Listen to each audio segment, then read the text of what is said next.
You ask Tiger to calculate. This deals with linear inequalities with one unknown.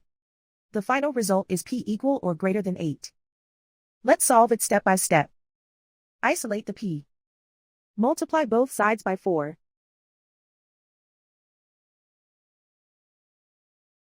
Group like terms.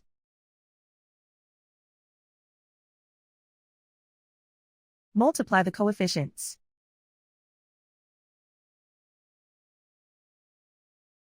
Simplify the fraction.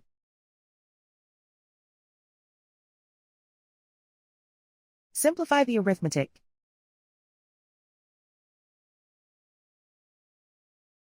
Plot the solution on a coordinate grid.